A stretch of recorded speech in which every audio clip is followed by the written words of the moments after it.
Bonjour à toutes et à tous, vous êtes sur le site Ishimoku Academy avec vous Kali pour notre revue de marché hebdomadaire. Le site est ici, vous pouvez bénéficier d'une formation gratuite en vous inscrivant.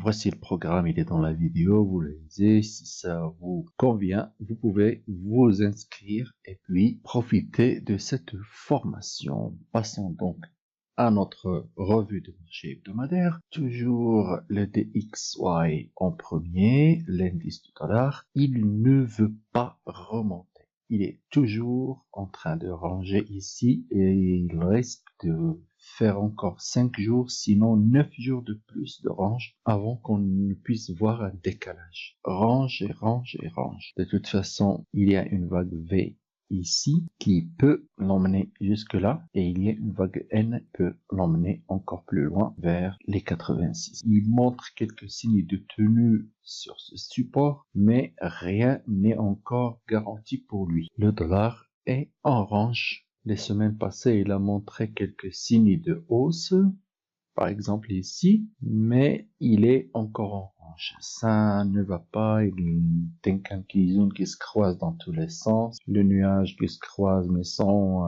quelque chose de fameux, donc juste des allers-retours sur ce range-là, ici et là, mais ce n'est pas encore gagné pour lui. Voyons donc le H4, si ça peut nous montrer quelque chose. Visons visu H4, mais il est trop faible. Il faut qu'il passe les cours d'abord pour espérer qu'il aille en haut. Rien n'est garanti pour le dollar. Voilà. Donc le Forex sera très difficile. Alors voyons l'euro USD. Regardez-le. Bien que la bougie n'est pas encore clôturée, mais quand même, regardez, le nuage, il tient bien, à part cette anomalie de tendance, hein, il casse pas de support. Donc le risque de la vague V sur le dollar est imminent. Il avait montré quelques signes la semaine passée, mais maintenant, il est un peu faiblard. Regardez ici, le plat qu'on avait mis ici, qui correspond même au plat du nuage, et regardez-le, il tient bien. La troisième ne l'a pas cassé.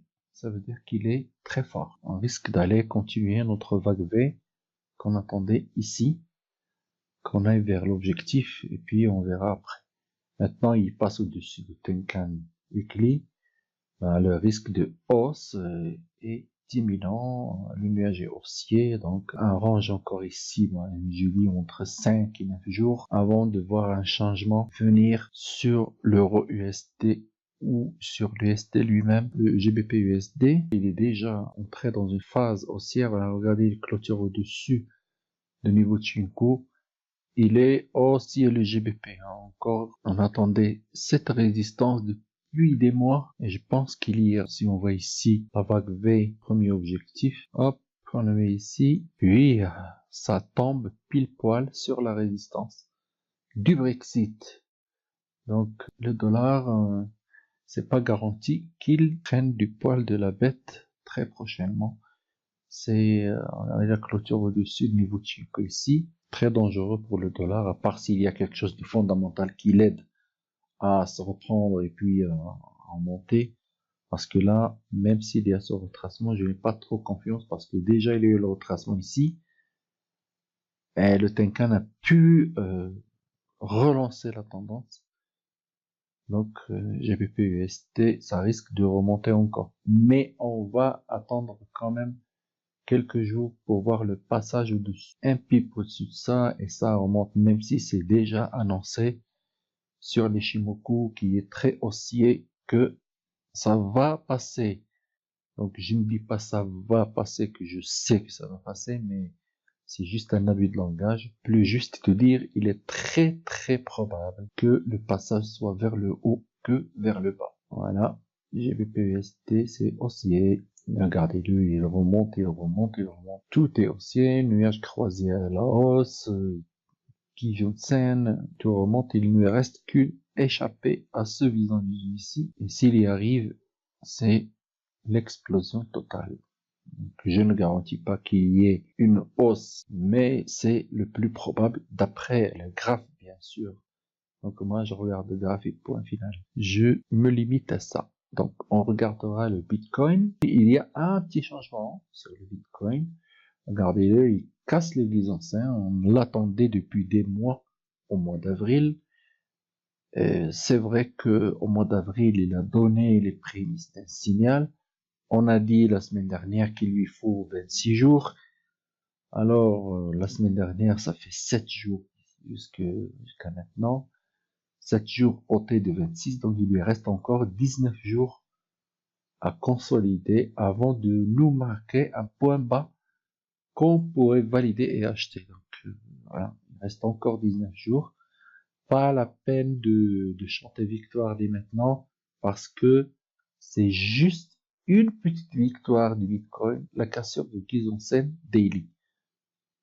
Pas encore de hausse, pas encore de hausse. C'est juste les prémices de la reprise, la théorie du nombre, ça va avec. Donc, ok pour le Bitcoin, mais dans 19 jours. L'Ethereum lui aussi, c'est dans 19 jours. On va attendre. Il y aura sûrement un retour ici, retracer la cassure là. Et c'est là qu'on aura peut-être un point bas qu'on va acheter. Par contre, s'il vient faire un pip au-dessous de ça, hein, c'est parti pour encore très longtemps avant de reprendre. Voilà. Donc, bon signe, mais pas suffisant. Alors, passons au SP500. Pour moi, le SP500 n'est pas encore haussier. Il est toujours baissier tant qu'il ne casse pas le Gizonsen. Il ne casse pas. Je ne parle pas de hausse. C'est encore baissier pour moi. Et le risque d'aller faire une vague N ici est plus haut que d'aller vers le haut. Alors, donc le risque est plus grand. Je dis certains mots des fois. Alors, dupliquer le segment, youp, et voilà. Pour moi, le SP500 doit aller à 2450. Voilà, pour moi, c'est encore baissier. Il n'y a rien qui montre qu'il va remonter. On doit d'abord retracer, et puis s'il y a une hausse, il faut qu'il tienne ici. Par contre là, voilà, regardez la trendline ici aussi. Si je prends une trendline là, donc il y a déjà les touchettes 1 et 2 ici, ici encore 2 touchettes, donc ça risque de casser la trendline et aller là. Pas encore de signal de hausse, il y a plutôt des signaux de baisse sur le SP500, donc journalier bien sûr, si on le voit en weekly, il y a encore des signes que ça ne hausse pas. Regardez le croisement Tenkan-Kijunsen. La tendance ne s'est pas encore inversée en weekly. On avait parlé d'une ici, une bougie là. Là, ça a tenu, ça a remonté. Et regardez le Tenkan-Sen, il tient bien à la baisse. Si le Tenkan-Sen ne casse pas, il n'y a pas de probabilité de hausse du SP500. Donc, en voyant le CAC, le CAC 40, il est un peu plus fort que les autres indices.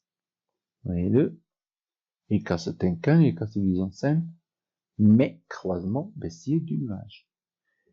Croisement baissier du Tenkan Kijun. Donc, ce n'est pas gagné pour lui, même s'il n'a pas donné le signal de baisse, mais il est quand même dans la zone dangereuse. Regardez le Chico déjà sous les cours. Et donc, pour moi, vente sur rebond vaut mieux qu'achat sur repli sur le CAC. DAX, le DAX, il casse Tenkan-Sen, et regardez le Chico Span sous les cours, le nuage qui baisse, qui descend, le Gizon qui baisse, ce n'est pas garanti pour lui non plus. Il est déjà arrivé au nuage, mais rien n'est encore garanti.